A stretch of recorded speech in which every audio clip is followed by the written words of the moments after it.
లేదు. ఆమె దేనికి రిబ్బన్ కట్టాలి? నీకు రిబ్బన్ కట్టాలి. ఎందుకు? నీవే దేవునికి ఆలయము కనుక. ఇప్పుడు ఆలయము శాశ్వతంగా పరిశుద్ధపరచబడాలంటే ఏం చేయాలని? ప్రతిష్ఠించబడాలి. ఇప్పుడు ఏం చేయాలి? కత్తెర తీసుకోవాలి. తండ్రి యొక్కయు కుమారుని యొక్కయు పరిశుద్ధాత్మ నామములో ఈ ప్రాణాత్మ దేహం అనే మందిరాన్ని ప్రభు కోసం ప్రతిష్ఠిస్తున్నాము.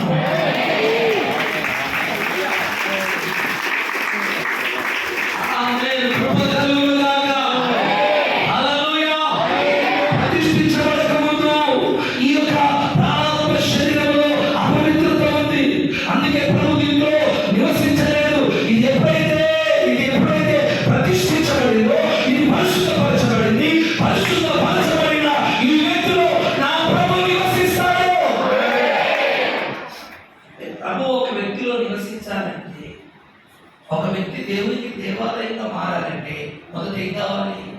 ప్రతిష్ఠించబడాలి. మాటలు ప్రతిష్ఠించబడాలి, చూపులు ప్రతిష్ఠించబడాలి, చెవులు ప్రతిష్ఠించబడాలి, చేతులు ప్రతిష్ఠించబడాలి, కాళ్ళు ప్రతిష్ఠించబడాలి, హృదయం ప్రతిష్ఠించబడాలి, ప్రాణాత్మ శరీరం యావత్తు ఏం కావాలి? ప్రతిష్ఠించబడితే పరిశుద్ధం. పరిశుద్ధపరిచిన మందిరంలోనే దేవుడు అంటే మరి మీరు ప్రతిష్ఠించబడ్డారా? ప్రతిష్ఠ కార్యక్రమం జరిగిందా? మీకు రిపేర్ కట్ చేయబడిందా? ఆమె హల్లెలూయా. కన్ను ప్రతిష్ఠించబడితే సినిమా ఎందుకు చూస్తుంది? కన్ను లోకంలో ప్రతిష్ఠించబడితే బూతులు ఎందుకు మాట్లాడతాయి? చెప్పరే చెప్పరే. ఆమె హల్లెలూయా. చెవులు ప్రతిష్ఠించబడితే పనికి వాళ్ళ మాటలు ఎందుకంటే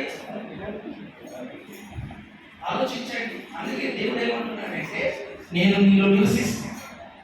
అయితే నీవు ప్రతిష్ఠించుకుంటే నేను పరిశుద్ధపరుస్తాను. పరిశుద్ధంగా జీవిస్తే నేను నీలో నివసిస్తాను.